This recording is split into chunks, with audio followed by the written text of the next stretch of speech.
Good evening. This evening we're ready to start our regular Board of Mayor and Aldermen meeting.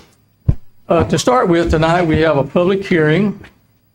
It's a public hearing on a request to rezone the property at 2284 North Jackson Street.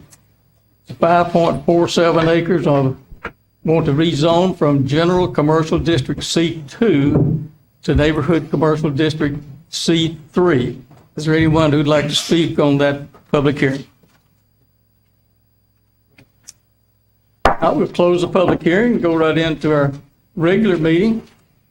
This evening, I'd like for the city recorder to call the roll. Mayor Noes, Present. Mayor Pro Tem Mathis, Here. Alderperson Almacher, Here. Berry, Here. Dunn. Here. Lick, Here. Wilson. Present. There's 7 here. 7 in attendance. This time, I'd like to call on the Reverend Don Dixon to bring the invocation and the pledge.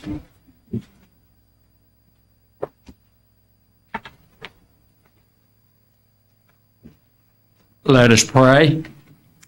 Eternal God, our prayer is to hear the warning that you have given to Isaiah when you said, do not call conspiracy all that this people call conspiracy, and do not fear what it fears, or be in dread.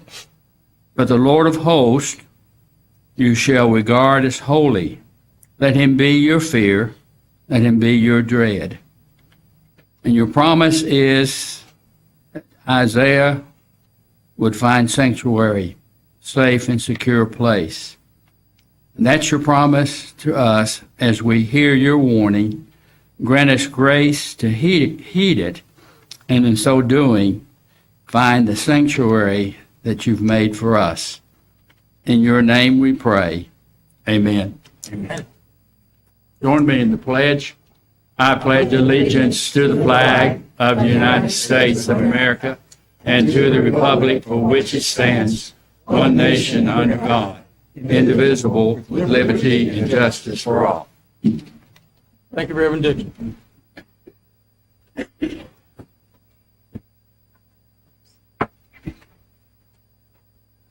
This evening I have a couple of proclamations I'd like to read.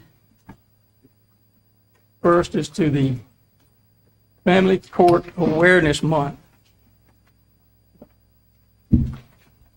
Whereas the mission of the Family Court Awareness Month, that's FCAMC, is to increase awareness of the importance of a family court system that prioritizes child safety and acts in the best interest of children. And whereas the mission of FCAMC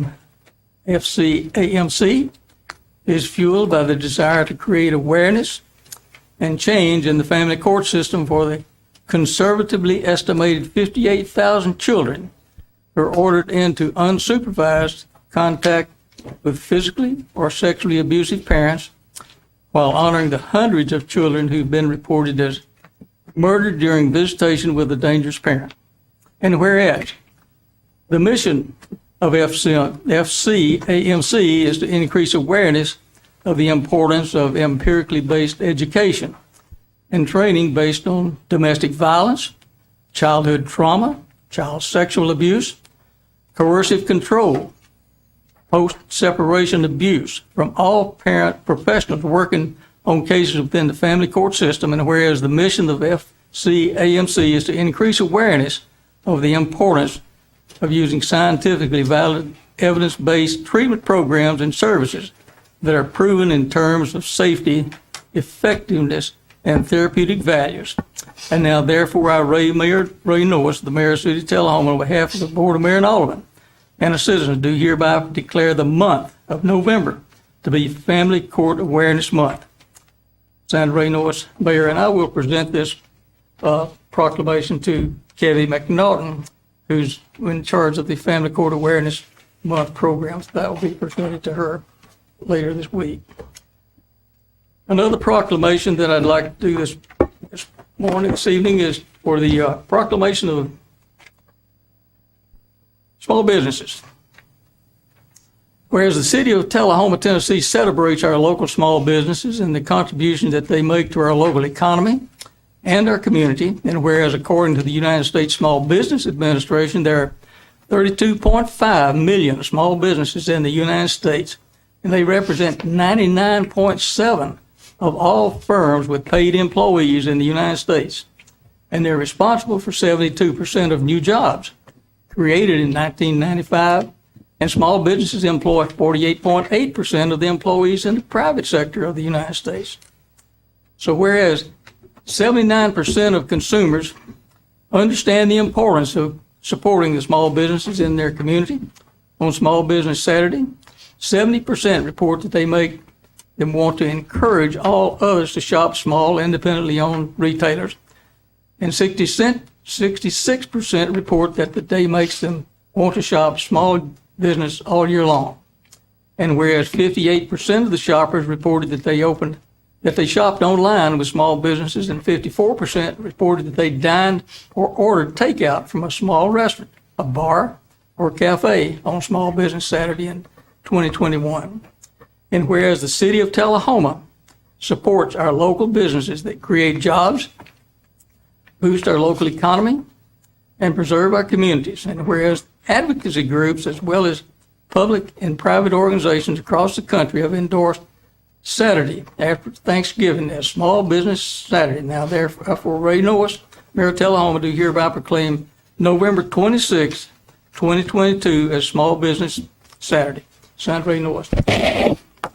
I'd like to present this on behalf of small businesses to our Chamber of Commerce representative who's here today, Miss Hope Sarton Pope.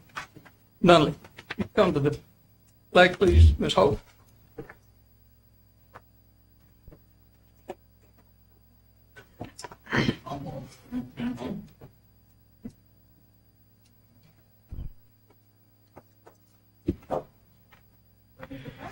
On behalf of the small business,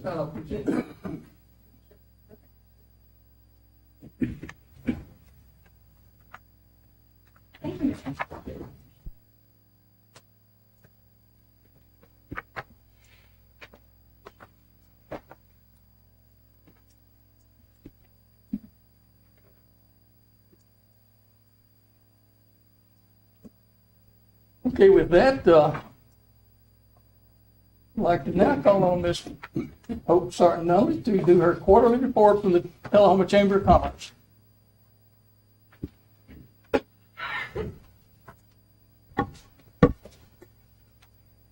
Good evening. Thank you all so much for your time. I do just like to come before you quarterly just to keep you updated with everything that's happening at the Chamber. And of course, invite all of you to join us for all the many exciting events that we have. So currently, we are working on our 66th annual Tullahoma Christmas Parade, sponsored by Stan McNabb Automotive. That event is going to take place on Friday, December 2nd, starting at 7 p.m. And I'd like to invite you all to join us. You're welcome to walk in the parade, attend the parade, but we would love to see you all there.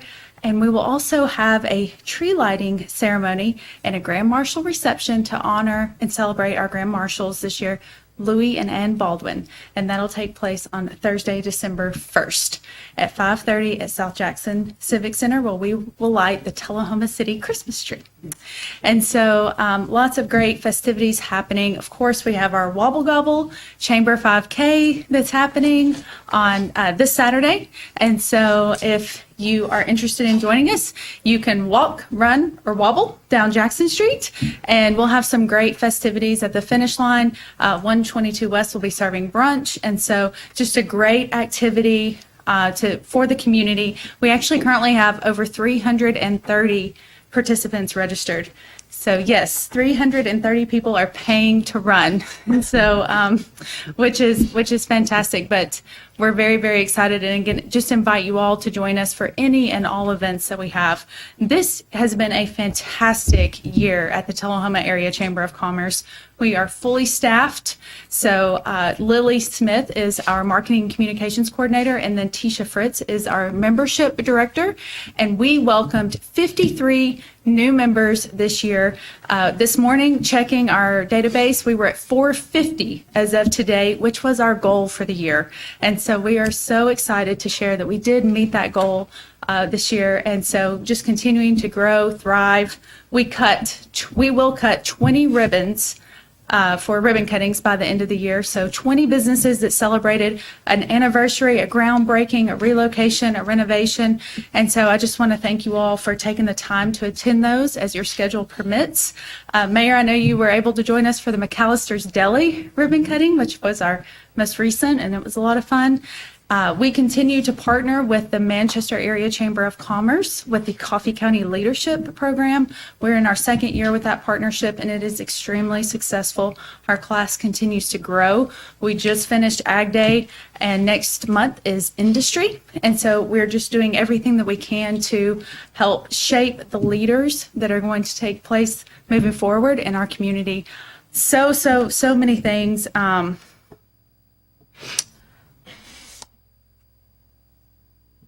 Our CEO program.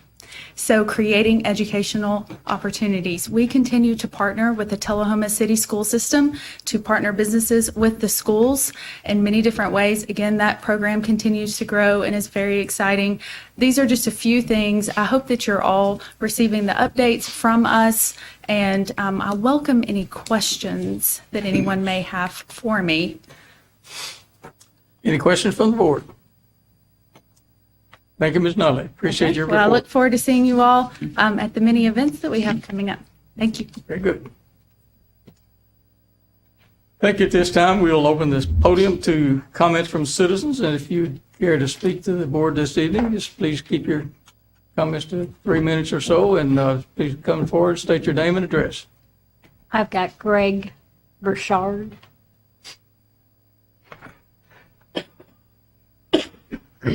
Good evening. My name's Greg Broussard. I live in Brookfield subdivision. I'd like to talk about some zoning of property. Currently, it's a beautiful piece of property, about 50 acres between Brookfield and Blantonwood. I've had a email sent to me about proposed lots on that property, over 100 lots. That comes about a quarter acre a lot, and rather small homes. To give you a little bit of a history, what we have in Brookfield subdivision on the building plat, which I did research at the Coffee County, the average home is 1,800 square feet when you take in phase 1 and phase 2 in Brookfield. The minimum lot size is about a half an acre. Some are larger. I live on 3/4 of an acre. And in Blantonwood, most of the lots are half acre or bigger, and Macon Manor, they're around a half acre. In Brookfield, the average home to be built for single story is 1,800 square feet. That is the same with Blantonwood, it's 1,800 square feet, and in Macon Manor, it's 2,000 square feet. And looking at, and I'll distribute this to y'all up there, if you look at a half acre lot, there'll be basically 2 homes built. And those would be rather small homes. And what concerns me and other residents is that it's going to hurt our property values. It's a beautiful piece of land, that 50 acres, but what we'd like to see is 1,800 square feet and up on these lots.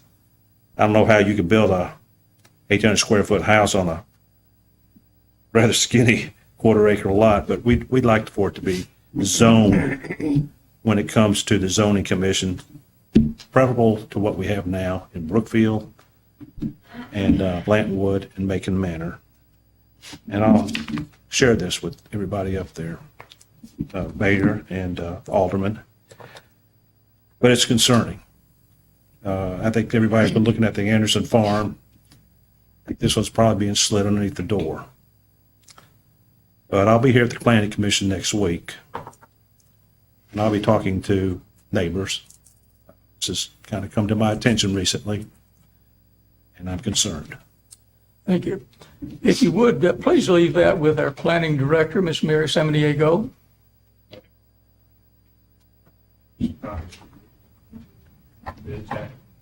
Thank you. Anyone else? Next one I have is Crystal Snidowski. It's Swiderski. I have that today. It's all that I have signed in, sir. That's all? That's all I have signed in. Thank you. Is anyone else that care to speak? Now we'll move into the agenda for this evening. Without objection, we'll approve the consent agenda as presented. Alderman, I'd like to add an item to the agenda. your item? Okay, I want to add an item for the creation of a community plan development committee.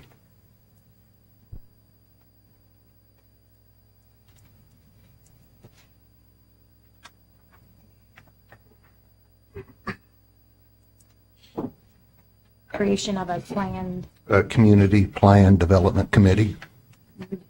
I'll second.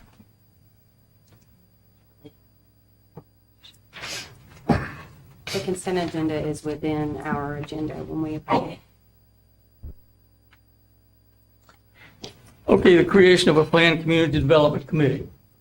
Do you have any details? Oh, yeah. I'll pass that here.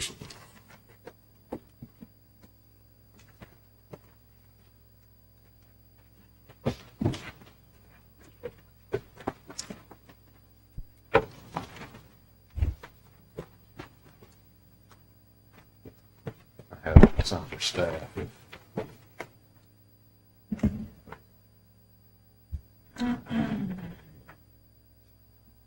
That's about.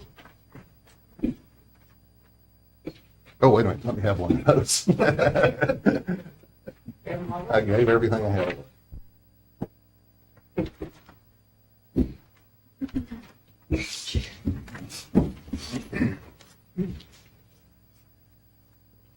Would you like me to read the caption now, or? Yeah. The-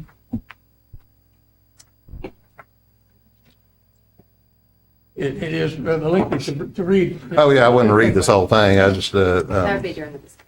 I second for the purposes of putting it on the agenda. Maybe you want, just go ahead and read the caption for everyone to hear. okay. In order to move forward and accomplish our goal of adopting a comprehensive plan that reflects broad community input and consensus, I recommend that the Board of Mayor and Aldermen create an ad hoc committee designated as the Community Plan Development Committee. The committee will be made up of 7 citizens to be appointed by the Board of Mayor and Aldermen. We have a second. To add this to the agenda, we need a majority vote. Vote green to put this on the next item on the new business agenda.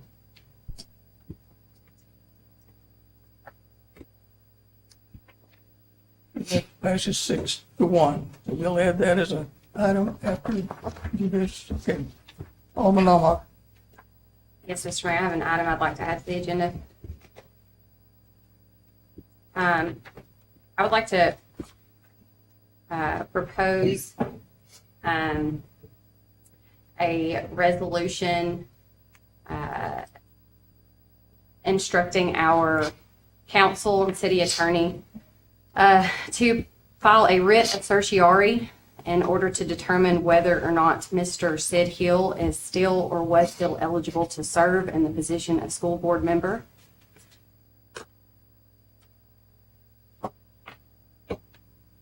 Can you put that in writing for our city recorder? Sure.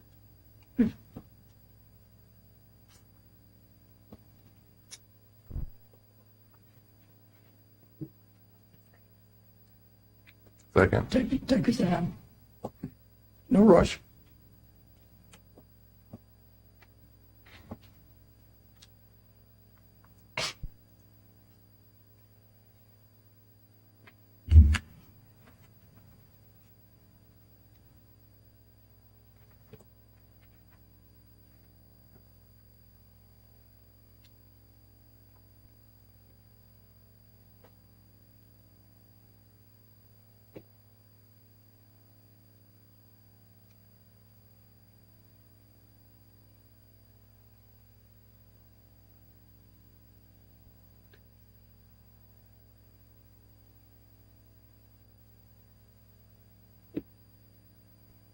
Would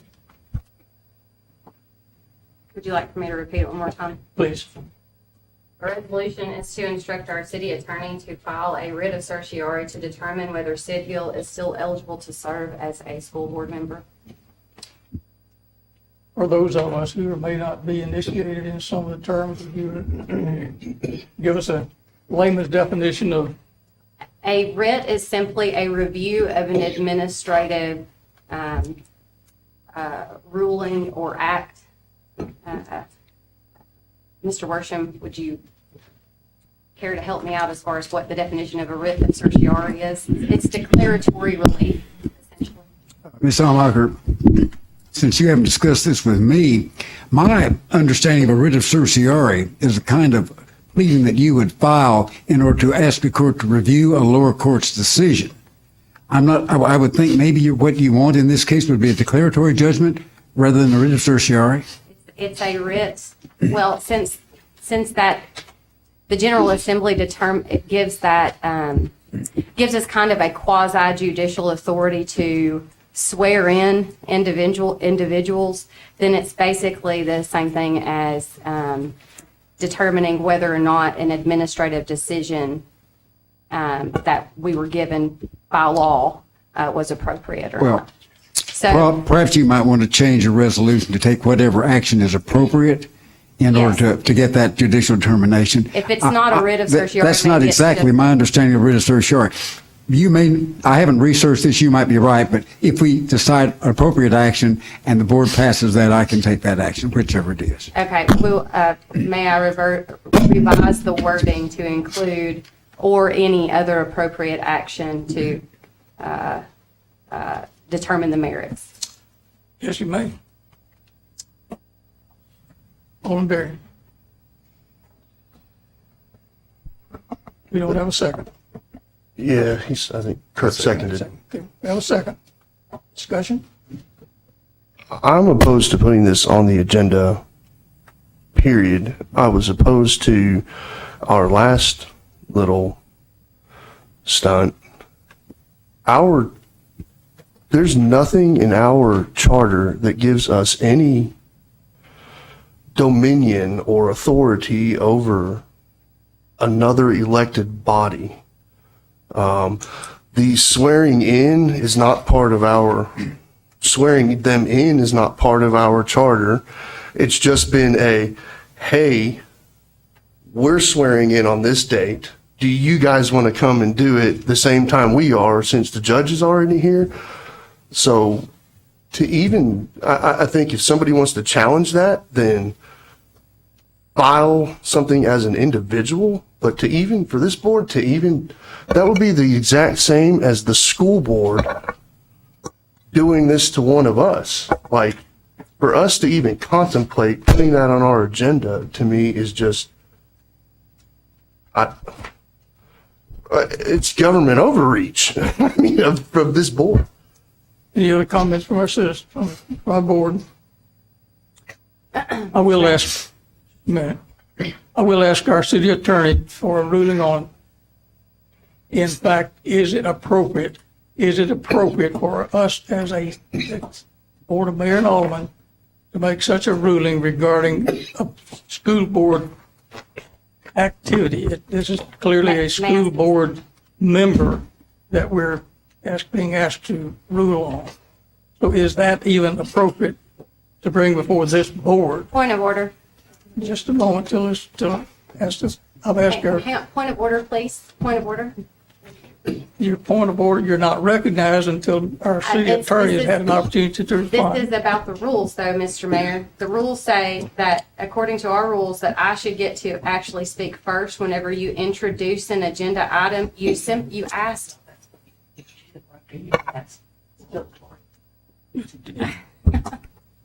Wow.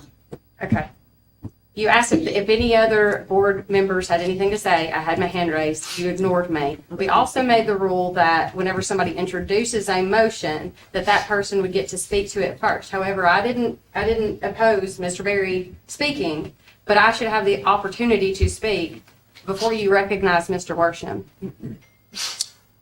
I was recognizing Mr. Worsham before I had an opportunity to see. I wanted to recognize Mr. Worsham initially before he even made this comment. So I'm going to go ahead and recognize our city attorney to answer the question that posed. Mr. Mayor, I think it'd be appropriate to see if we have a second to this motion before we proceed. And then has it been seconded? All right, then I think you ought to vote on the motion. And then if the motion passes, then the next motion could be made for me to determine whether or not it's appropriate for this board to follow through on it. Because I have not an opportunity to research this, and I really don't know the answer. And I think that to be fair to the board and the citizens of this town, I ought to have that opportunity. This is something that I hadn't considered before.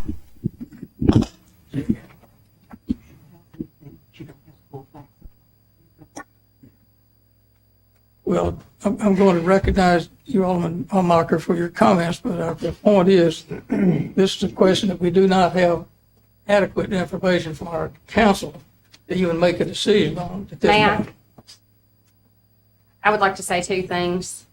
First of all, we pay the parliamentarian not to be an advisor to the mayor on what actions to take, but only that which is necessary in Robert's rules. When I ask for her help, I will ask for her help. You did not ask for her help. She is Yes, I did. interjecting. Second of all, I don't know how she's even hired to begin with, but that's another issue. Maybe I should Yeah, add it that is. on to. It is another issue. That's fine. I'll add it to the agenda today. Third of all, the reason for me to bring this up is I would have to disagree respectfully to Mr. Berry that we do have some authority over this, because if there is in fact a vacancy, it is incumbent upon this board to fill that vacancy. And given the heat that I am currently under, I do think that it's kind of, I don't even know what the word is. It's the irony of challenging what I'm sitting here trying to ask for, considering what has been brought before this board it's really preposterous at this point. So I do believe that we as a board have the right to question whether or not Mr. Hill is still eligible or was still eligible, because we also are receiving complaints and concerns as to how he was able to be, and maybe his circumstances have changed. Either way, I would like to hear from Mr. Hill or have something in writing. And since nobody's been able to get that, then the next thing that I know to do is to ask for that reconciliation from this board and to determine it judicially. So that is why I have proposed this. I do think we are well within our rights to do that, because we are the board that will replace that seat. Well, in that there's been no vacancy declared and that he has been sworn in to serve on that board, then there is no vacancy, As have I been sworn in to serve on this board, but yet there is question. and you're still voting.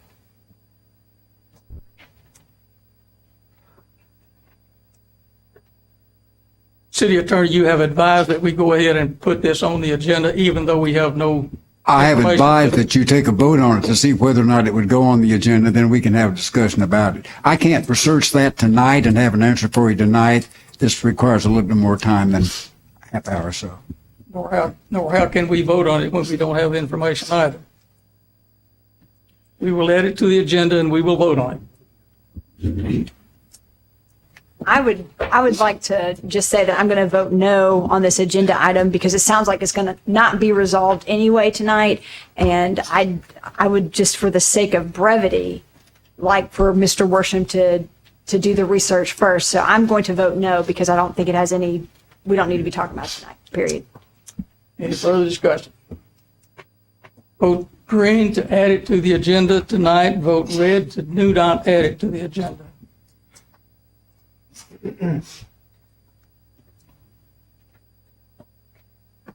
And the vote is 4-3 to add to the agenda tonight. That will be added secondly to the agenda item. Alderman Almacher. I'd like to add to the agenda.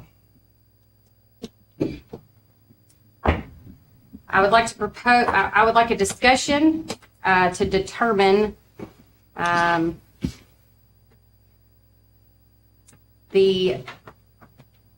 whether or not the contract was fairly executed and properly signed for the hiring of our parliamentarian. Would you like to add that to our Yes. study session for the next month? No, I would like to add that to tonight's agenda.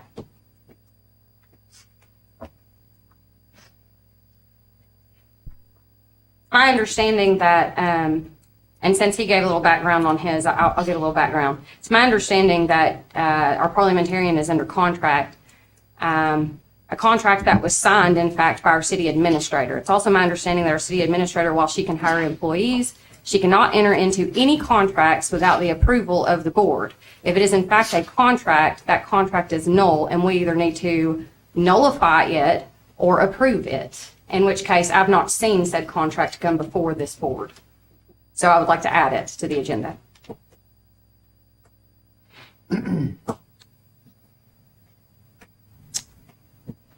Not at a second, so it failed for lack of a second. I'll second it. Second. Yeah. I was considering it. Okay, any discussion? Green to add it to the agenda, red to do not add it to the agenda.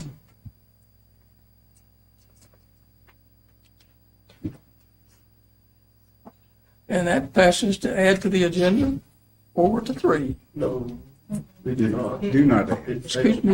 Excuse me, I can't, fails 4-3. So that will not be added to the agenda item tonight. Okay, with that, I get a motion to approve the agenda as amended. Make a motion to approve agenda as amended. Need a second? A second it. Got a second to approve the amended agenda as amended. Hold on one second. Excuse me. Okay, board is cleared. Thank you. Okay, under unfinished business, there Wait, is, wait, we didn't vote. Motion by Kurt, second by Wilson to approve the original motion to accept the agenda as presented, as amended, with amendments. as amended. I need Green to for vote. yes and red for no. Sorry, I was slow on clearing that. There you go. That passes 7-0. There being no unfinished business, we'll move right into the new business. And the first new business item is the ordinance number 1587, ordinance to amend the zoning map of the city of Tullahoma. It's set forth in the Tullahoma Municipal Code, which is ordinance number 1392, to rezone approximately 5.47 acres located at 2284 North Jackson Street.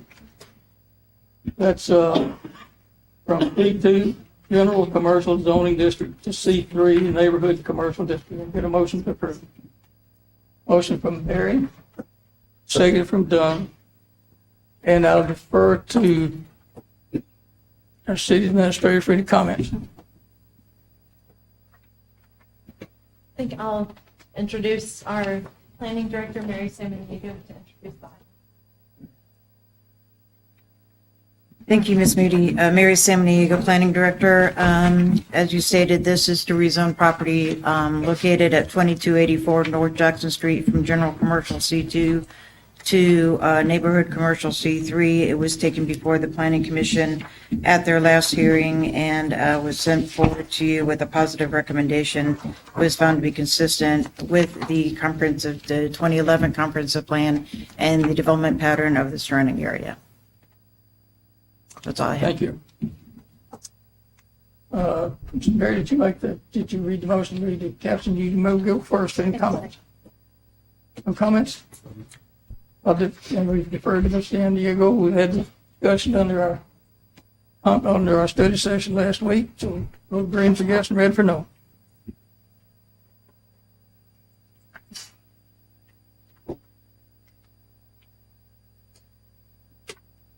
That's approved 7-0. Item number 22-171 is to consider approval of bids and awards to Edward Miters in the amount of $51,000 and to Terry Smith the amount of $200 for the unimproved 50-foot right-of-way between 324 and 326 Druid Lane. To authorize the city attorney to prepare all necessary documents to support the sale of the city property. Your motion, Alderman Barry. Seconded? Second. Alderman Glegg. Any comments? I would just like to City? comment, it sounded I may have misheard you, Mayor, but it looks like the amount to Edward Mirtis is $51. That's correct. I misspoke. All right, just making sure. And I might defer to our city planning director for any comments on that. No comments? We had this in our study session last week, so we're green for yes and red for no. Yeah, I'm sorry. That's right, we did. Everyone voted? Okay, yes, I see it now. Thank you.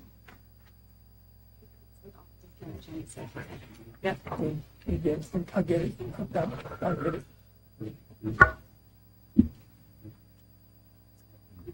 Passes 7-0. Got that? Yep, got it. Let me clarify a mistake on my part. I did skip over some things I will get back to if you'll give me that permission to get back to the reports from the consent agenda, and I'll get back to the reports from the mayor and alderman as well. So let's finish with our ordinance on the new business here, and we'll get back to those before we go into the added items for new business. Under 22-172 is consider the approval of an annual service agreement with the Woody's Tree Service, the amount of $25,000 to support the city's forestry program. That's details are on 56. Alderman from Barry, Alderman Wilson just seconded. Any comments from the city administrator on that? I believe that's the only bid we got on that. Yes, I would just clarify, we did only receive one bid. This Woody's Tree Services is our, who we have an existing relationship with and have been satisfied with their service. And then also, I just wanted to clarify that their bid is at hourly rates, and I'm asking you to approve an amount not to exceed $25,000, which is equal to the budgeted amount for this service. All right, thank So you. if we exceed what's already been budgeted, we would come back before the board. There's no further comments. We'll vote green for yes and red for no.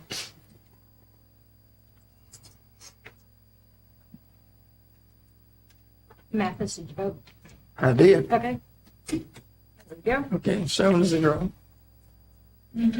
Item number 22-173 is consider the approval of the authorizing the mayor to sign an amendment number 3, increasing the project total to $1,327,031 to a grant contract with TDOT for the Ledford Mill Road project. That's details on that's on page 72.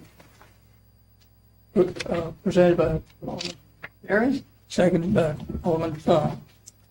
And again, discussion on that from the city administrator. Yes, so the Ledford Mill project, it consists of widening the roadway and replacing a box culvert over Rock Creek. This project has had an extensive environmental review, issues with beavers, issues with wetlands. And so we recently had the opportunity for some of our surface transportation block grant funds to be added to this project. This amendment adds those funds, increases the total project budget to just over 1.3 million.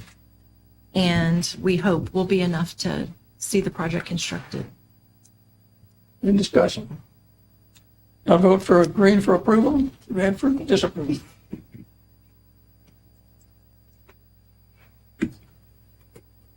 And that passes 7-0. Item number 7. Number 22-174 is to consider a request for special community event signs on the public right of way and a waiver of the fee permit for the annual tree lighting at History Park, November 26, 2022, and that's details on 78, and that is something that's been added since our study session last week. Alderman Berry. First approved. Second? Second by Wilson. Any discussion? Vote green for approval, red for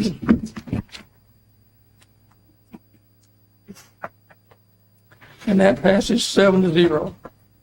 And before we get to the added items for tonight, let me apologize for skipping over the reports from the consent agenda and for the report. First off, let's get the consent agenda approved, and that's simply the minutes from the October 24th meeting. Motion. Done. Barry, seconded. Wilson. Green for yes, red for no. Consent agenda is approved 7-0. And with that, we'll go back to the reports from our Board of Mayor and Aldermen. And Alderman, I believe Alderman Wilson will be, we're starting with you tonight. I had the honor of attending the Veterans Day ceremony at South Jackson Civic Center on Friday. There were many speakers, fantastic speakers, as well as Colonel Gordon, and it was an amazing event. I don't know who all got to attend, but it was truly amazing. Very good. Berkeley, you're next. I hated to miss the Veterans Day event. I was out of town, but I've attended that in years past. It's always been a great event. We had a meeting of the downtown committee, or a portion of the downtown committee, to give information about downtown facade grants that are available. And it was a well-attended meeting, and the information was given out from some people from the state about what was required in the grant, and I think it'll be a very good program for the city. That's all I have. Thank you. Alderman Motter.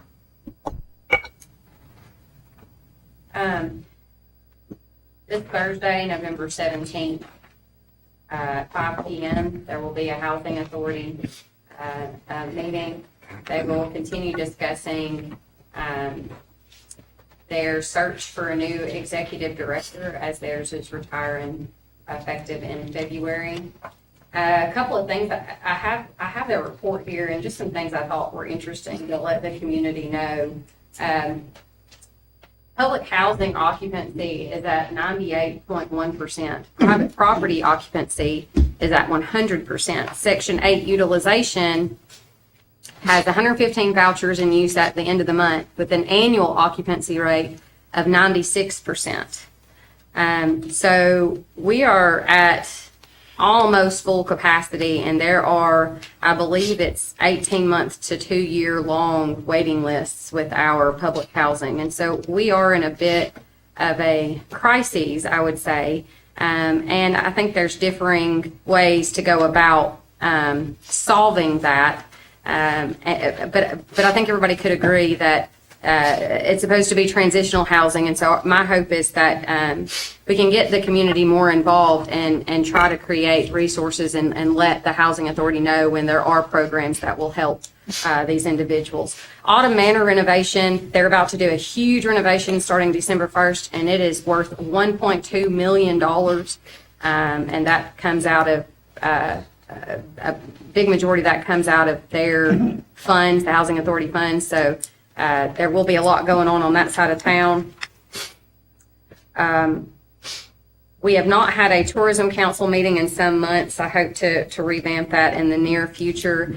And I had I never get these, so this was kind of cool. I had an individual from the high school, a student, reach out to me and wanted to ask about putting a red light right there for a crosswalk there in front of the high school. And I know that that's something that's already on our radar with our streetscape plan and everything to go on. But I thought it was really neat that, you know, our young people are looking out for the future of Tullahoma and seeing how, you know, what are the things that we need to do to make it more safe and to benefit all of our citizens. As to the zoning issues, we do have a planning commission meeting next week, so I encourage everybody to attend. But I spoke with Ms. Moody and Ms. Samaniego about some potential new subdivision restrictions that might help alleviate some of the concerns with, you know, if they're like integrity, potentially making it to where there had to be some sort of buffer zone, or likewise integrity if you have egress through an existing neighborhood. So there's going to be some discussion to hopefully alleviate some of those concerns in the coming few meetings when you're talking about those connected lots. And also with the zoning inconsistencies of those that were once residential and now are industrial, those should be coming down the pipeline. We're hoping to rezone those and get in touch with those property owners in the very near future and try to correct that so that they have full access to their needs and being able to improve their property. So sorry for the lengthy report, but lots been going on. Alderman Berry. Thank you, Mayor. I'll be much shorter. I attended the Veterans Day ceremony It's one of the better ones that we've had in a while. It was really awesome. Our new base commander he's just great. The old one was great too, but I really like the new base commander.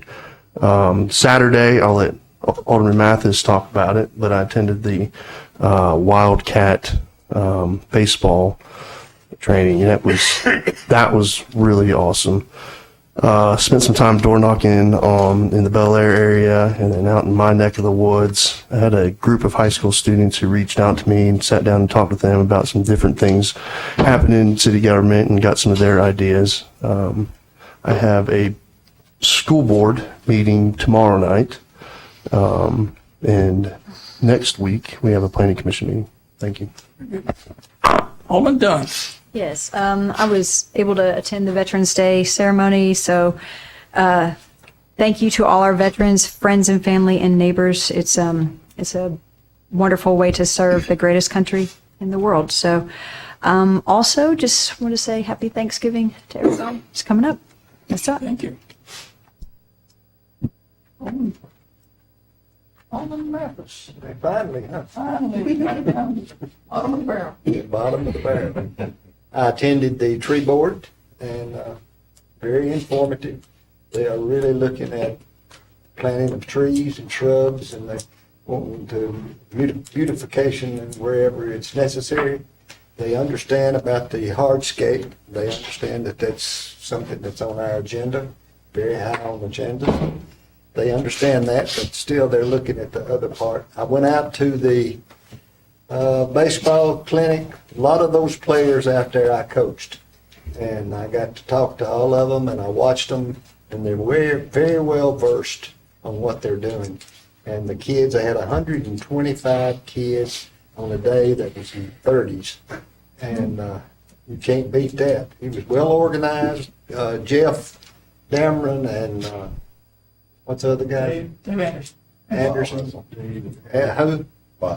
Lyle did an outstanding job of organization, and it was really good. And the kids really enjoyed it. A lot of autographs given, a lot of instruction given, and it was really worth the time. And you don't find that anywhere else, especially free. And all 9 players, all 9 professional players showed up and gave their instruction. Did a great job. Thank you, Alderman Mathis. You did a great job bringing some of these kids along. Thank you for it. We tried. Good job. As for the mayor, I did attend the TUA board meeting. Did a chamber coffee, Green Tullahoma meeting, the ACC banquet, Board Assurance Advisory Committee. Yes, as Hope indicated, I attended McAllister's opening for the ribbon cutting there. Nice restaurant here in town now. Airport Authority meeting, downtown facade grant meeting, great meeting, Kurt. And the Veterans Day down in South Jackson was a great way for us to do Veterans Day here in Tullahoma. We had a lot of accolades from our veterans for that event, and to all our veterans, thank you. Okay. This time, we do have a couple of items to add to the agenda for this evening, new items to be added. And Mayor, I have a report. Alderman, yes, excuse me again, I'm skipping over. Sometimes I don't, sometimes I do. Tonight I do, all right? Yes, I apologize. I just want to tell you, give a little bit of background about what we've been doing relative to the sale of the 127 West Lincoln Street building. As Moody and I met with the purchaser's attorney on Monday, and the mayor was there to discuss the agreement that we'll enter into them. They have submitted a proposal that is one of the most professionally done proposals I have ever seen. It's really an exciting proposal about renovating that building, really making it into a beautiful building as part of our downtown landscape and streetscape, and have a very nice high-end Italian restaurant to go in that building. So we're working on that now. It's going to be a very simple agreement. We've asked them to furnish us with a letter of credit to ensure that the items about the renovation of that building that we're concerned with are taken care of appropriately, which is the roof, the structural integrity of the building, and the facade.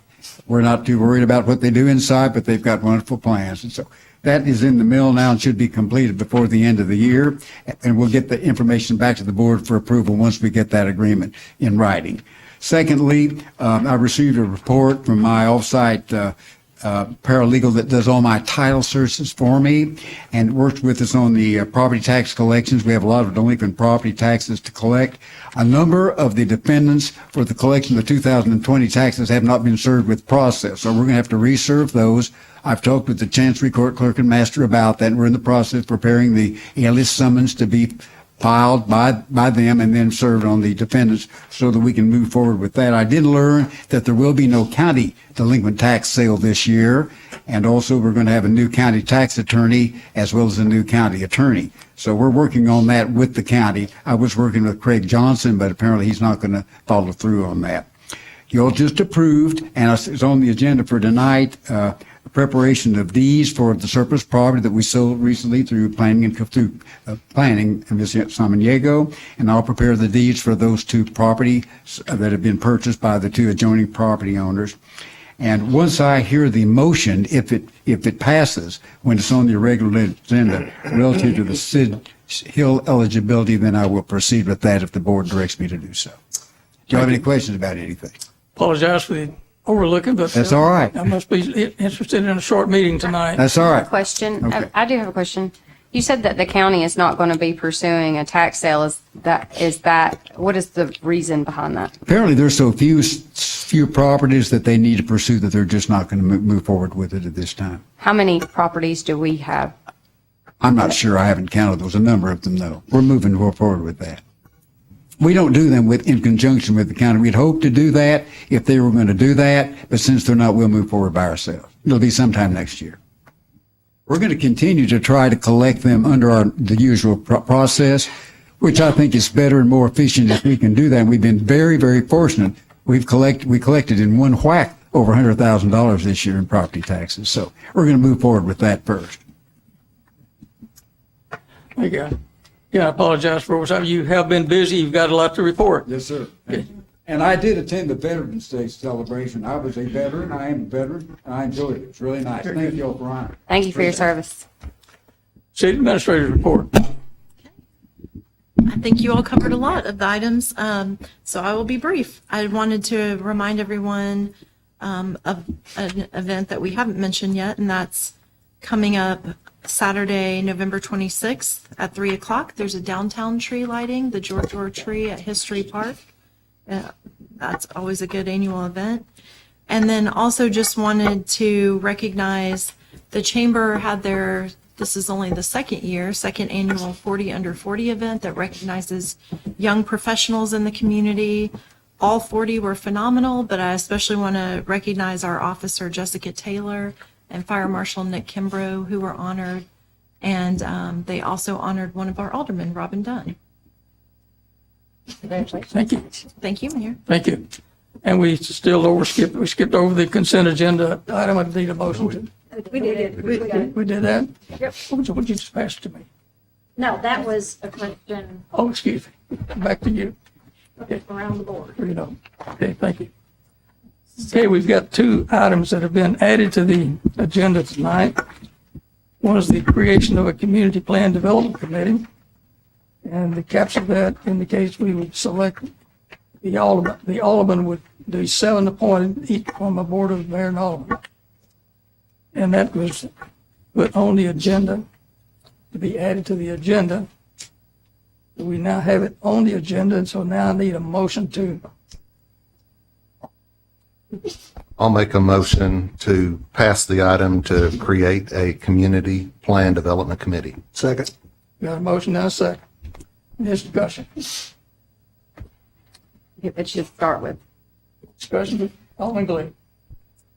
I feel that since we have stopped consideration of the comprehensive plan, that we need a plan to move forward to pass a comprehensive plan because that is needed for our community. So in order to do that, I'm proposing forming a comprehensive plan committee called the Community Plan Development Committee made up of 7 citizens appointed by the Board of Mayor and Aldermen that will be able to work through all the information that's up there and come up with a plan that is acceptable to a broad base of our community.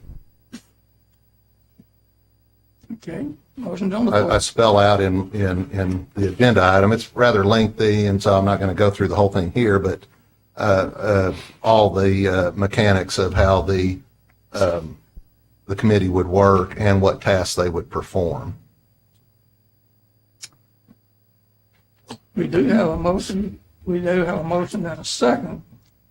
And I'm going to make a motion to postpone until we all have had an opportunity to review this and get it on the next agenda item so that we can all be in. And so we're all knowing what we're voting on and not having read it, I would make a motion to postpone. I'll second that. Is that a second?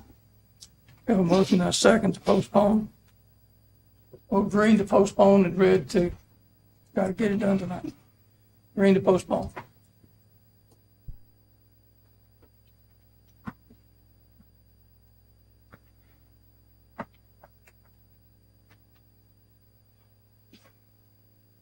And the green 4-3 to postpone to get this on. No. Fail. Nope. It failed. Excuse me. I need a board here in front of me, so, okay. So we will not postpone, we'll have that. Go back to the original motion. Alderman Berry. I think it's a fine idea. It's one that we spent a year and a half doing. But if we want to start over, I'm okay with that. But I think postponing it and giving us time to discuss it would have been okay. There's some things I'd like to address, like the 7 citizens. Why is that the number? I feel like 7 people representing 20,000. I know that we're doing that, but we were elected to do that. But I think that you're not going to get enough diversity and reflection of the community, especially if we're picking who those people are. The other is to finalize this and select those people at our next board meeting. I think that we need to advertise that we're doing this. We need to accept applications and give people enough time to fill out those applications before we even consider doing that. Overall, I voted to do this once before, and I'll vote to do it again. But I think that we need to, I know that the postpone just failed, but I think that there's a lot in here that we're missing. I'll support this, but not as is. I'll wait till we go around before I make any amendments. Alderman Almond. Well, considering that the majority of our board-appointed or mayor-appointed committees are between 5 and 7 people, I think it's very appropriate that it's 7 individuals. And what I like about this proverbial steering committee versus the last one is that this is individuals that will be made up of the elected officials choosing and not necessarily bureaucrats or just the mayor or whatever, but it seems like we would all have more of a voice in listening to our constituents and who they would want to be serving on this. And I also, I think that the sooner the better, considering we have spent so much time in planning, and we know that it's going to take a while to redevelop that. And I think the goal, didn't we set a date, 2025, we're going to adopt a new plan? Well, we're going to be heading into 2023. So, and also through reading this, it looks like this organization this committee could actually have the authority to develop subcommittees. to take on individual tasks within the plan. And that looks like a great idea to me too. Wilson, you have comments? I think it sounds really good. I actually had spoken to a few people about something similar. So this, it is important that we relook at the 2011 plan, and we all decided that. And I think that our board's not going to be meeting as much, which is why that I voted to go ahead and do it, because I think that we need to get moving on it if we're going to get any revisions made. So that's why. Alderman Dunn? Well, for starters, I think that this entire thing is extremely dangerous and redundant in all but some pretty key areas. That it would be 7 citizens is very alarming, to put it mildly. The people who made up the 2040 plan were vested members of this community who were members of the school board, members of the housing authority, or people who worked for the housing authority. They were people who were involved with Arnold Engineering Development. They were members of our codes department. To put this task to 7 citizens without any background in this. We had people who, with the 2040 plan, we had individuals who, this is what they do for a living, is to create plans and to do a good job at it. And they've done it over and over and over again. To put 7 people without that experience, I think, is going to, I think it'll be a disaster. I'll just put it that way. Alderman Mathis? Well, the 7 people, I don't think it would be a disaster. What you have to look at is the ones who proposed and came up with the 2040 plan. They came up with that and it didn't pass. So it had some fallacies in there as well. I think this is a good idea. I just think that we need something. What people have to understand is this is a comprehensive plan. It is not the 2040 plan. It is not that. So don't get upset over this being a 2040 recap. It's not. It's going to be a comprehensive plan, which is something we need to look at and do. So 7 people, select the right people, and get a good group. I would have a question for either the city attorney or the city administrator regarding the responsibilities of a committee that is established by this board as to what their authority might be and what their rules might be for conducting their meetings. City administrator or the city attorney, would you address those comments? This board does have the charter authority to appoint committees if it wishes to do so. I think that if the board were to do that, if this step is taken, then I think the board should develop the parameters of responsibility and authority for this committee, rather than just let them decide for themselves what their authority is going to be. I sort of envision if it is enacted an advisory committee advising the Board of Mayor and Aldermen about issues in the 2040 plan that they think that the board should call specific attention to and evaluate. So I think that we could do that. The first step, of course, is to enact a provision to create the committee. The second step would be then for the board to establish rules and regulations relative to what their function is going to be and what their authority is going to be. And you have the authority to do that. Okay, and these meetings, any meetings that this committee might have, would they be subject to the rules for a notice and so, et cetera? City administrator, you have comments on that? Yes, they would be. Any body that is created, authorized by this body, has to follow the open meetings laws of the state of Tennessee. So I just obviously have only had the same amount of time this evening to briefly read this, but I I believe that's the intent of what's written here, is that they're advertised meetings, open to the public. And it's also requesting written reports back to the board on a quarterly basis. So again, you're creating a public body anytime that you create a body by this board and then request that they report information back to you. Thank you. Any further discussion?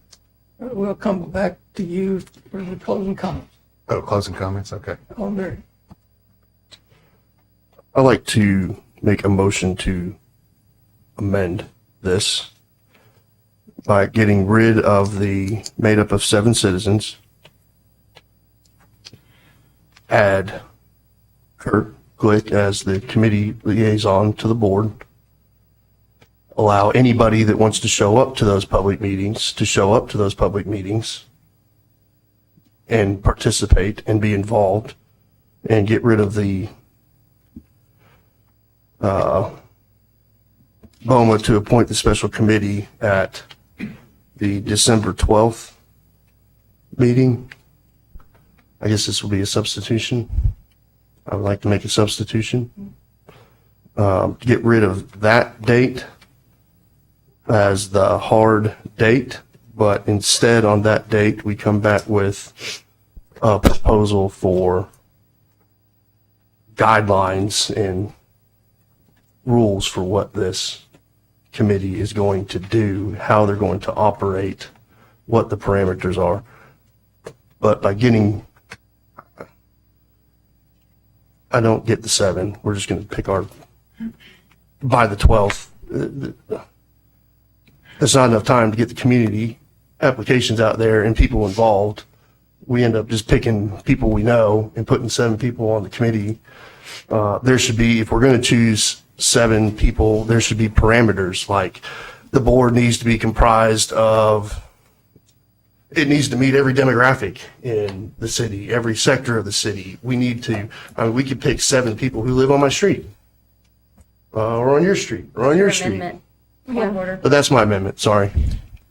My substitution, to strike the 7 committees, or the 7 numbers, 7 citizens. create the committee with Alderman Glick, since it's his idea, and I think that he should head it.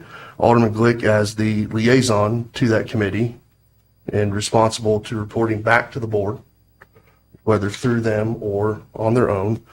And instead of appoint the special committee at the December 12th BOMA meeting, at the December 12th BOMA meeting, we'll finalize or draft the guidelines and rules for this committee so that we have a clear understanding of what the expectation is. You want me to write all that? Yes, right in. We need a second to the amendment. I'll second that. Do we have a second? I second. Over here, We got a Wilson. second from Wilson. on the amendment. No, Wilson or no? I'm done. And I'd like to recognize our planning director, Ms. Samaniego.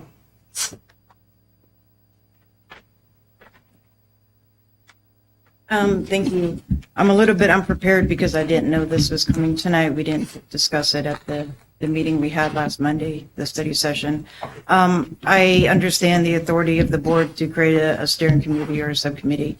But I'm just concerned about the authority of the planning commission. I haven't heard once any mention about the planning commission's authority to. It's mentioned in the agenda item. I didn't even get a copy of it. So I Somebody could run I felt the downstairs need and to make speak copies. because it's my department and I'm the staff of the planning commission. And the planning commission by state statute is given certain authorities, one of which is to do the comprehensive planning. So I want to make sure. This committee Can I- reports to the planning commission. I understand, but I just wanted to finish. I just wanted to put my concerns on record. I don't think that there is any problem, again, with creating a board, but I think it should be in conjunction with the planning commission. Point of order, you need to read the proposal before you speak on it. Comment. It does. There were not enough copies to provide everyone a copy, if you recall.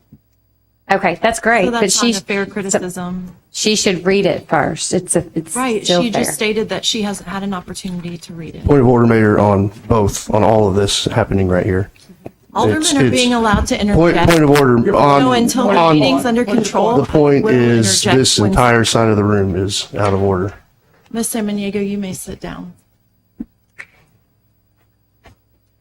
It would be appropriate to read that section regarding the planning commission. I think just to read that would be appropriate.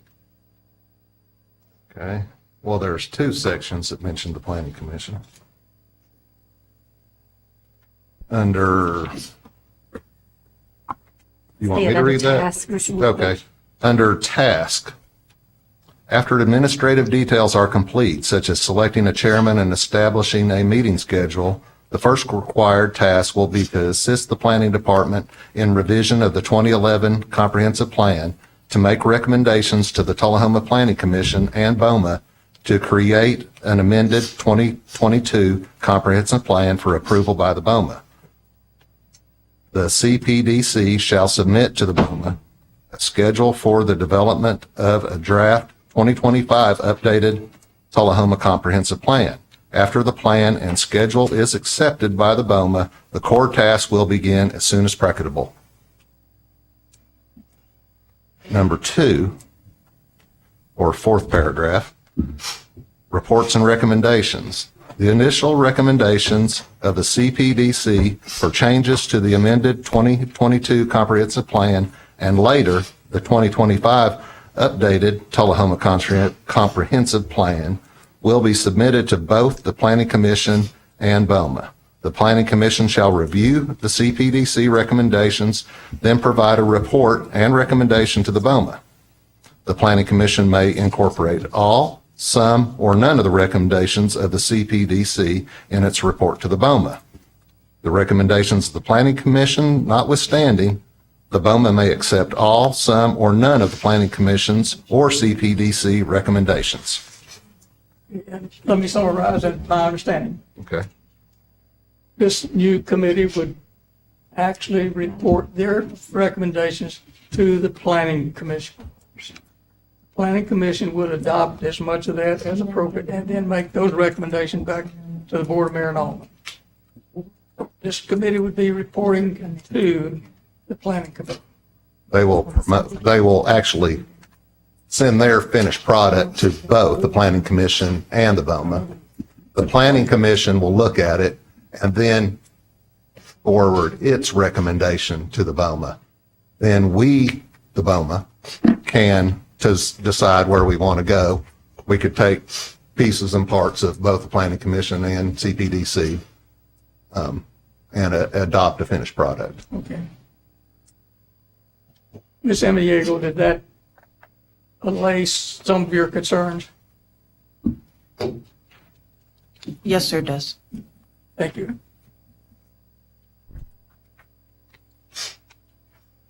Okay, we have an amendment to your motion, and we have a second to the amendment. We'll vote on the amendment initially. We will discuss the amendment. Alderman Berry, you made the amendment. You may go first. Yeah, I just think we don't need to put, if you want to show up and participate, then you show up and participate. We have an automatic liaison on that committee who can report back to us and keep us abreast of what's going on.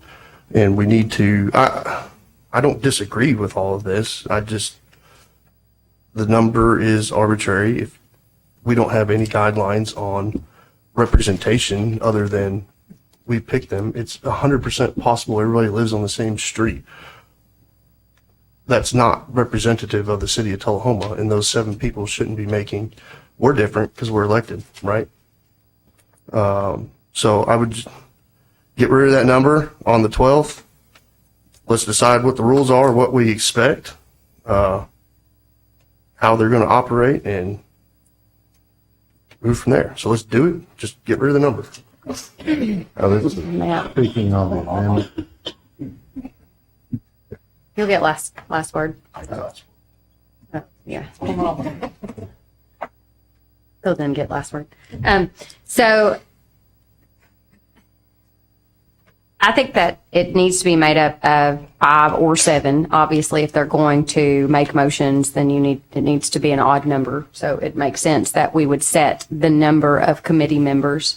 I do actually like the idea of Kurt serving as an aldermanic liaison as a non-voting member of the committee, but that could report back to us, from those meetings. I think that's a great idea. However, I would not be in support of his motion as a whole because, again, we need to set a specific number. And just like all of us could have ended up residing on the same side of the street or whatever. I mean, you risk that with any election, and essentially this would be an election that we would choose those individuals, and it wouldn't just be out of nowhere, out of thin air. Those individuals would have to come forward and fill out a citizens participation form, as it says in the establishment.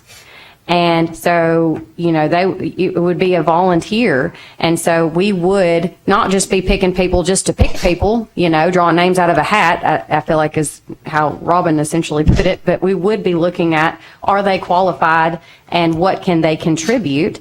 And we are tasked with this authority in our charter, and we should be using it more than we are. I think it's a great idea. In fact, it's no different than the steering committee.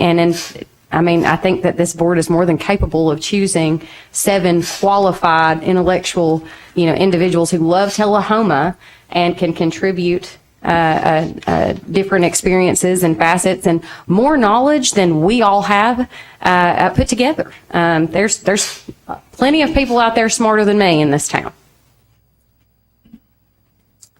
If I may speak. I'll interrupt you with City Administrator.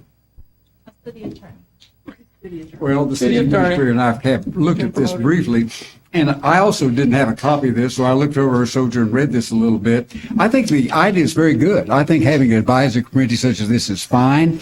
I do have a little bit of concern about the authority of this committee might have to actually make decisions to be brought before the Board of Mayor and Aldermen, and whether the Board of Mayor and Aldermen can bypass the Planning Commission in enacting things that this advisory committee would advise us to do. And I'd like to ask Ms. Samaniego about that, if I might, because she's far more knowledgeable about the planning laws than I am. She knows it right on the top of her head, and I have to do some research to do that. But I think, in my opinion, I've got the readout here, but the readout is not the vote. The vote is simply to establish the committee. I think we need to take a little bit of time to establish the authority of that committee and the parameters of their power, simply just to adopt all of this right here tonight without any thought or process. That's my opinion.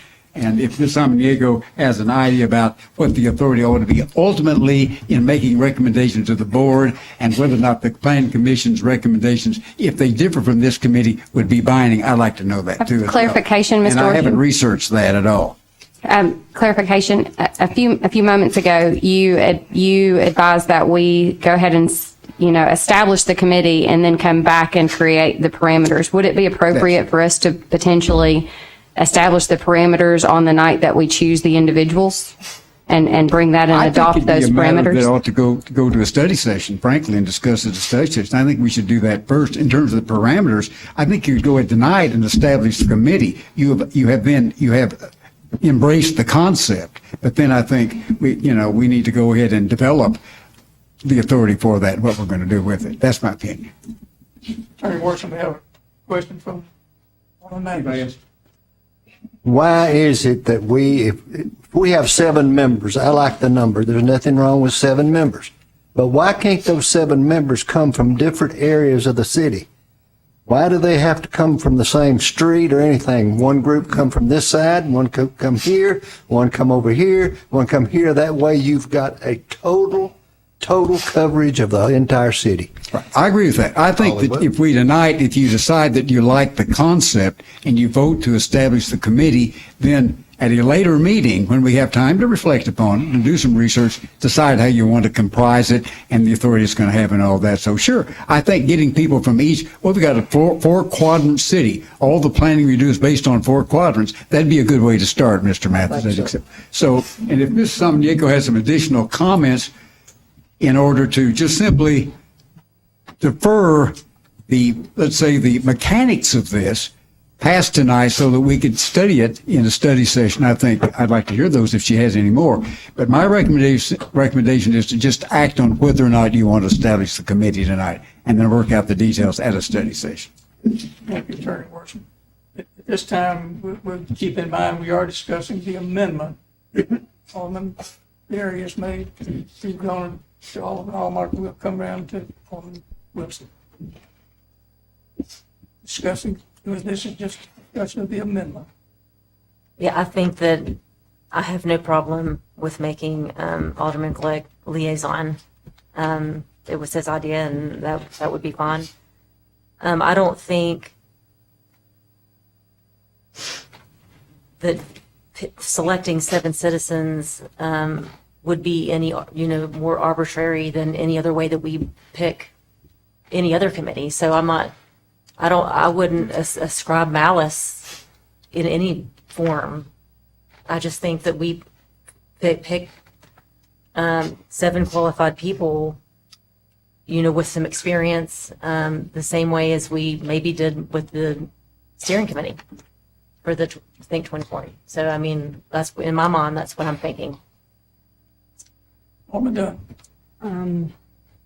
Well, the steering committee for the 2040 plan, again, was not approved or disapproved by the Board of Mayor and Aldermen. We certainly were given the ability to, and were encouraged to make recommendations for people for that board. This having 7 citizens approved by this board, I think my biggest concern is it reminds me somewhat of the planning and codes, or the planning department, the planning board. However, their terms come up every 5 years or so. This is an entirely new committee, and it would be entirely decided by this board. And I'll just say it smacks of nepotism is what it is. Nepotism. Alderman Matheson, comments? Nothing else. Uh, I haven't spoken yet. okay, yes. Okay. As I understand it, this board will not be acting on the recommendations of the committee that you're putting together. These recommendations are going to the planning commission, not coming to this board for action. Correct. They're going to the planning commission. So that's the way the planning commission is authorized and have the responsibility of putting these plans together. So that's the appropriate way to do this. That's absolutely, in my opinion, the right way to recognize. Okay, to speak on the amendment of the just open-ended committee, it sounds like, of no members and just whoever shows up. I don't think that would work at all. I think it definitely needs to be a committee, and a committee of 7 is just fine. There's 7 people that represent the city of Tullahoma. There's 7 citizens sitting right here.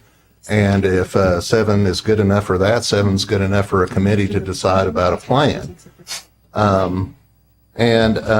We will be taking applications for these seats, and the applications have on there as qualifications and experience.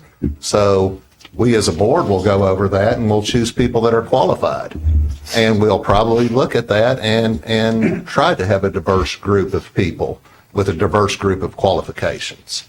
So, and I think we're all reasonable people. We are selected by the citizens of Tullahoma to represent them, and that's what we would be doing by selecting this group, representing the citizens of Tullahoma. Number 2 is saying that 7 is not enough. It is. There was a vast amount of data and public input and everything already collected in the creation of the plans that are out there already.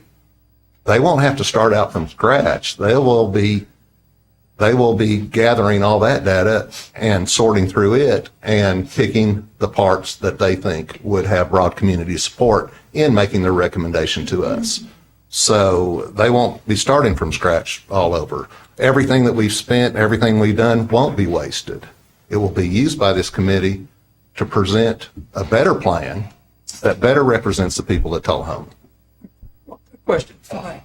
For the citizen participation forms, when we have open positions on most committees, we leave the applications open for a month, so everyone has an opportunity to present their, you decide who they want, whether, could we leave these citizen application forms open from now for a month until the next board meeting? It will be, it will be close to a month. That's close enough. I would like to gather them all and have them whenever the agenda packet is given to us on a normal basis for us to review, and then we can discuss them the night of the meeting. You want all of the applications to come before this board and us vote on each applicant? No, we would have the applicant pool to choose from. The board could then make nominations to be voted upon. Okay, so we would be voting on it. Yes. Yeah. Yes. That's one The way I envision it, Okay. yes. Just to understand. As Mr. Worsham said, I think I've fleshed out, and I think everything that I've put is fairly straightforward. This committee doesn't have any broad authority to be making decisions that are binding. All they are is an advisory board. They're going to be collecting data, putting things together, and making a plan for the planning commission to review and submit back to us. So they don't have the authority to pass any kind of legislation beyond what would be passed by us. So I do agree that if we vote tonight to establish the committee and broadly accept the terms which I've written up here, we could tweak any other kind of things that Mr. Worsham might find to be inappropriate at the time that we select the members. Okay. Alderman Berry, you made the Yeah. amendment. So my amendment does what the attorney recommended and what Alderman Mathis asked for. It says, let's acknowledge that we want to create the committee. I only struck the 7 and the dates because, and the next part of that amendment is at the next meeting, we'll establish parameters for choosing. So we can do like Alderman Mathis had said and say, when we create this committee, these are the parameters that we're going to use. We're going to say X amount from this area, X amount from this area. And so this isn't saying let's kill it. We could still come back next meeting and say let's choose 7. But this amendment does is exactly what he had said, is let's establish it. And what Alderman Mathis asked is for next meeting, we can come back and say, we're going to do this. Now let's establish parameters. No, I don't think that's what the amendment said. But your amendment did strike the 7. Yeah, but to come back next meeting and set those parameters. So the next meeting, it doesn't say we can't have 7. All it says is we're going to create a committee. Then we're going to come back next meeting and we can decide if we want 7, then we want 7. If we want 5, we want 5. If we want 13, we want 13. But it gives us an opportunity to set the parameters on how we're going to choose those, how it's going to be represented amongst the population. So it's not striking 7 forever. It's not striking us selecting it forever. It's just saying, let's do this. And then next meeting, after we've all had time to digest, let's sit down and do and set the parameters for this, is what that amendment is doing. Okay. Mr. Mayor, Read the amendment. I'm sorry. I want to clarify one thing if I could. Are you confusing, and maybe you're not, maybe I'm confusing. I suggested that we discuss the parameters at the study session, not the next regular Board of Mayor and Aldermen. So that when we go to the next regular Board of Mayor and Aldermen meeting, we can vote on it with the parameters. That was my recommendation, not to wait till the next regular city board meeting to work all these things out. Yeah, and I didn't put a date, and so after this, we could establish a date. All I did was eliminate the hard date and say we'll set a meeting to do it. I think that would be great, is if we want to do it at the study session, let's do it at the study session. but let's just say, hey, yes, we want to do it, and then establish the parameters on how to do it at a later date. Okay, any further discussion on the amendment? Alderman Amar. I think it hasn't been two rounds by the rules.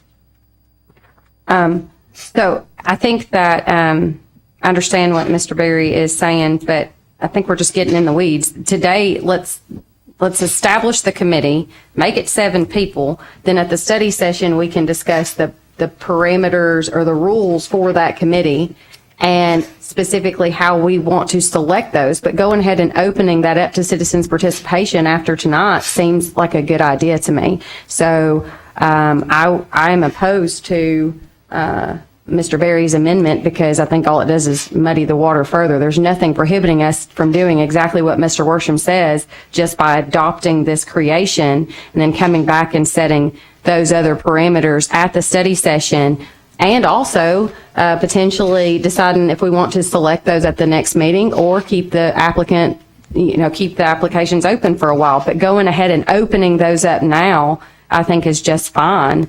And so that's why I would be opposed to your amendment. Alderman Wilson. I want to withdraw my amendment. I beg your pardon? I withdraw my amendment. You withdrew your amendment. Let's close discussion on the amendment. We'll go back to the original motion to form the committee.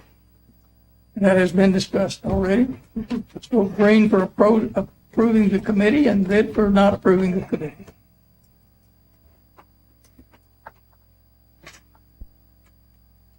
That passes 6-1. And we elect you chair. Liaison.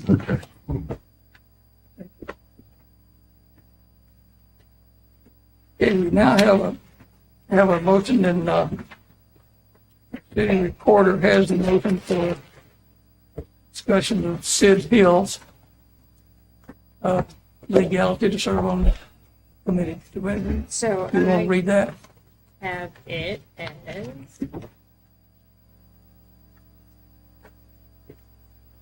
to instruct our city council, city administration to look. I actually sent it back to Alderman Palmer with the question. You want me to read it for you? Please do. Yeah. It's a resolution to instruct our city attorney to file a writ or take any other appropriate action to determine whether Sid Hill is still eligible to serve as a school board member. Thank you. That's the motion, and we need a second. I second it. We do not have a second. Yeah. Quiet. Tell me what, I don't know, the reason why he is not eligible. Well, so I'm actually not, that's kind of, I think, the reason for the declaration. I'm not going to say he is or isn't eligible. However, that's the whole point of declaration. Hence is why it's the same question is being asked of me right now. Okay. So, but I think it's more than that. I think that, number one, I know that his residence is in question.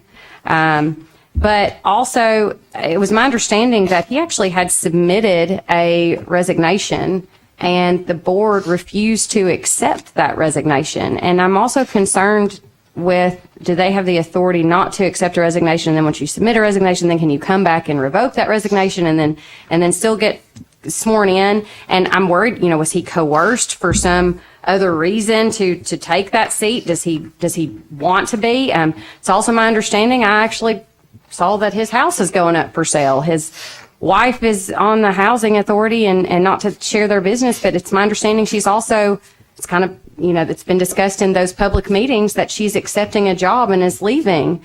And the kids are already in school, somewhere else. So maybe they have every intention to return. And if so, I think that they should state that.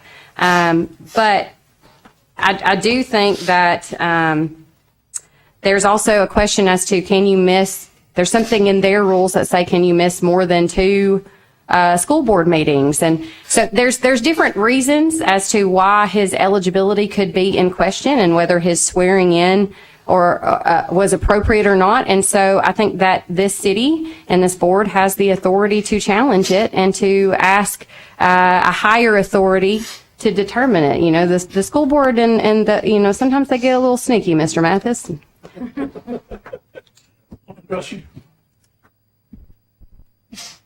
Well, I second it because I'm concerned that there's an empty seat on the board. I mean, it sounds like that he hasn't been attending the meetings, and we need to know whether or not we're gonna need to fill a seat on the board. I mean, I hate for the board to be in limbo. Alderman Dunn. I think it's unwise to call other members of boards sneaky or to imply that some wrongdoing is going on. Nothing else. Alderman Glee. I would just like to find out information on this because, and that's why I'll probably vote yes on this, because I've been asked a lot of questions. I guess just because I'm an alderman, people think I should know what's going on in all the city departments or whatever, or boards. And I don't. And I've been asked a lot of questions on this and about Sid Hill. So, and I'm unable to answer them. So I would like to, whatever way it takes, is to get the information so I can give a correct answer. Okay, let me say that, in my opinion, this should not even be coming under the purview of this board. This is a school board decision to make regarding Sid Hill. There's been no vacancy announced until the school board announces a vacancy. There is no vacancy. Sid Hill has been sworn in as a city school board member. Therefore, he is a school board member by our judge. So with that, I'll certainly vote no.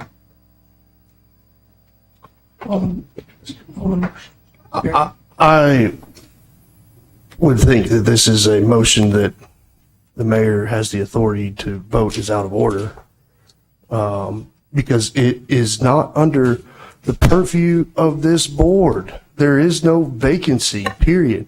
I get what you're saying, but it wasn't this board or any other board that had looked into that. It was 200 and something citizens, and there were 10 citizens that had filed an ouster against me, and they did that the way that you're supposed to. The citizens, there's a mechanism for them to do this. And us as aldermen, if somebody asks you a question on what to do, you say, I don't know. They're an elected board with their own state-given authority to do their job that we have zero purview over until there's a vacancy. We don't decide there's a vacancy. We don't declare that there's a vacancy. It is insane to me that we're even talking about this right now. I mean, it is just such, can we open up a writ to see if we can impeach the president? We have the exact same authority to do that as we're doing right here. I mean, this is just insane to me. Alderman Wilson, any further comment? Alderman Dunn, any further comment? Alderman Dunn? Okay. Mr. Mayor, Schwartzman? From what I've heard tonight, I think we're acting maybe on rumors and supposition rather than any facts. I think before we take any legal action to determine anything, we need to know what the facts are. So I think it's incumbent upon us to determine what the facts are. Because if, in fact, he is a resident of this city and he's been sworn in and he has not resigned, then we do not have the authority to remove him. His removal must come another way. The statutes prescribe how the member of a school board can be removed, and this is not the way we could do it. May I get the last word? So this is not, excuse me? You can go. You're closing argument. I haven't got to good place. She has a closing statement to make. I don't believe that this is a mechanism by which to remove him from his seat. This is a mechanism, a writ is to determine whether or not it was appropriate for him to be sworn in. And so we are asking the questions in order to determine the facts. But rather than us making that decision, which I agree is not our right to make, we're going to ask a tribunal of the correct authority to make it. And that would be the Chancery Court. And given the very situation that I'm in, I do not understand why we, this board, cannot ask that question, considering the same question is being asked of me. Well, we didn't bring this action to determine your eligibility to serve on this board. The Attorney General did. And in my opinion, I don't think that this is a question that we should take to the Chancery Court at this time. We don't have the authority to remove the man. There may be other mechanisms We don't. whereby The we court should do does. it. And he was elected and he was sworn in. And I think that that's the way it is now. That's my opinion.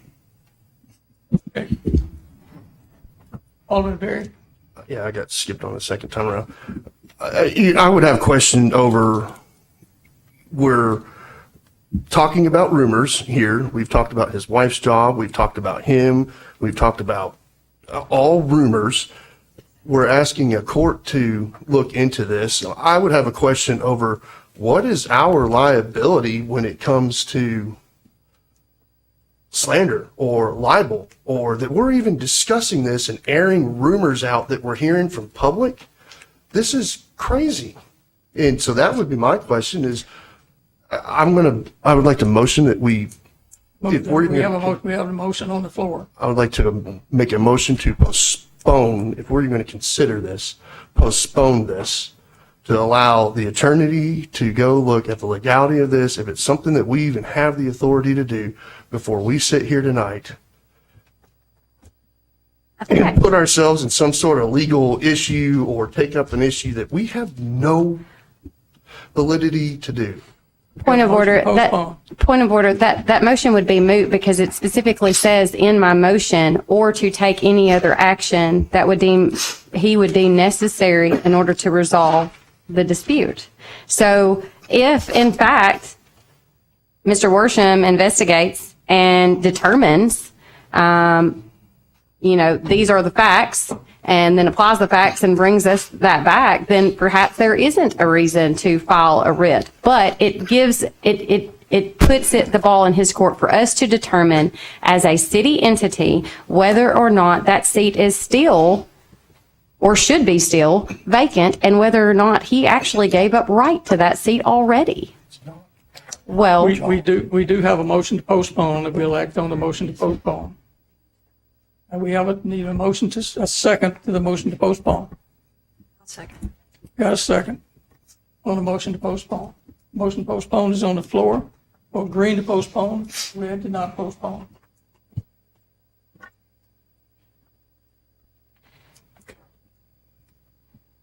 Motion to postpone passes 5-0. 5-2, excuse me. Let me get to our next. With that concludes our new business for tonight. And with that, we'll adjourn the Board of Mayor and Aldermen and move quickly into the Pier Board. On the Pier Board, are there any public comments from the Pier Board? Hearing none, we'll go to the consent agenda. The consent agenda is only the minutes from the October 24th meeting. Motion to approve. Second. Done. Vote green to approve the. Nope. I hadn't cleared the board yet. Who made the motion to accept minutes? Big guy in blue. Barry. Barry, and second was? Done. Done. Thank you. I'm up to date. Green for approval. Red for non-approval. Thank you. Passes 7-0. There being no unfinished business, we'll move into the new business. I'll read the caption. A beer board application for a beer application special permit for a nonprofit hands-on science center. Mr. Austin Dean Cisco, the director of facilities and development for the management hands-on science center, being in charge of beer sales for the holiday party and the evening fundraiser on December the 9th, 2022, and consider waiving all fees. Motion approved. So Barry? moved. Second by Mathis. So green for approval. Red for With waiving fees. waiving fees.